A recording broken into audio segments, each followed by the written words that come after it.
বাংলায় প্রদেশ কংগ্রেসের তরফ থেকে সংগঠন সমীক্ষা বৈঠক হল।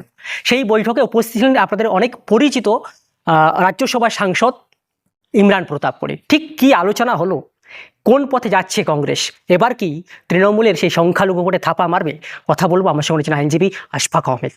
ঠিক কি বিষয় নিয়ে আলোচনা হলো আজকে মূলত আমাদের কংগ্রেস মাইনরিটি সংখ্যালঘু বিভাগের ডাকে এবং ইমরান প্রতাপ গড়ি সংখ্যালঘু বিভাগের সর্বভারতীয় সভাপতি এবং রাজ্যসভার মেম্বার এবং একটা বলিষ্ঠ কণ্ঠ বা ভারতবর্ষের কংগ্রেসের একটা বলিষ্ঠ কণ্ঠ, ওনার নির্দেশে আমরা এই প্রোগ্রাম করেছিলাম।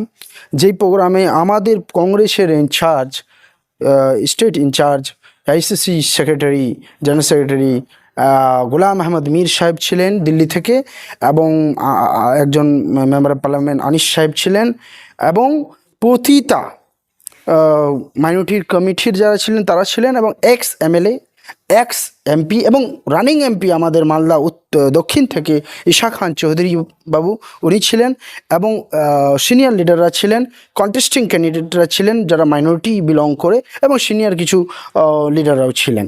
এখানে আমাদের মূলত আলোচনা বা বৈঠক হলো যে পশ্চিম বাংলায় আমরা কি রোডম্যাপ তৈরি করতে পারি, যে এই যে নফরত, হেট্রেটের রাজনীতি, ঘৃণার রাজনীতি, মমতা ব্যানার্জি ধর্মের সুরসুরির রাজনীতি দিয়ে মুসলিম সমাজকে, মাইনরিটি সমাজকে বোকা বানাচ্ছেন, তার বিরুদ্ধে কিভাবে কাজ করা যায়, বিজেপির বিরুদ্ধে কিভাবে কাজ করা যায়, যেন বিজেপিও না আসে, কিন্তু তার মধ্যে একটা বিকল্প দিতে পারি, যে সেকুলার ফেব্রিক ডেমোক্রেটিক সিস্টেম যে বাংলার, এই কনস্টিটিউশন অফ ইন্ডিয়ার সংবিধানের যে অ্যাথোস এবং কংগ্রেসের আইডিওলজি হচ্ছে সংবিধান, এই সংবিধানের আইডিওলজি কী করে আমরা ইমপ্লিমেন্ট করতে পারি, বুথ লেভেল পর্যন্ত 3,339খানা গ্রাম পঞ্চায়েত পর্যন্ত আমাদের আওয়াজ কি করে রাহুল গান্ধীর চেন তৈরি করতে পারি, আমাদের কর্মীদের প্রোটেকশন কিভাবে দিতে পারি, যারা প্রতিনিয়ত ভিকটিম হচ্ছেন, মার খাচ্ছেন, লড়াই করছেন কিন্তু সাহায্য পাচ্ছে না, তাদের আওয়াজ এবং প্রত্যেকজনার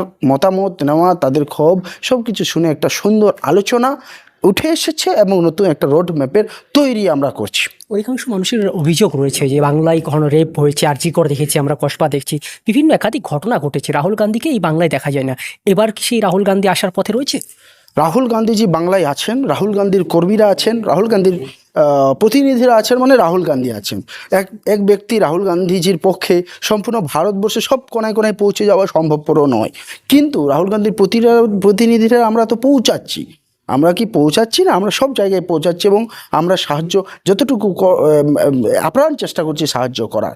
এবার হচ্ছে আপনার কথা, রাহুল গান্ধীজি কখন আসবেন বা কিভাবে? রাহুল গান্ধীজি আগে তৈরি করছেন যে বাংলার প্রতিটা বুথে বুথে রাহুল গান্ধীর সৈনিক তৈরি হোক, যে সৈনিক রাহুল গান্ধীর বার্তাকে পৌঁছে দেবে।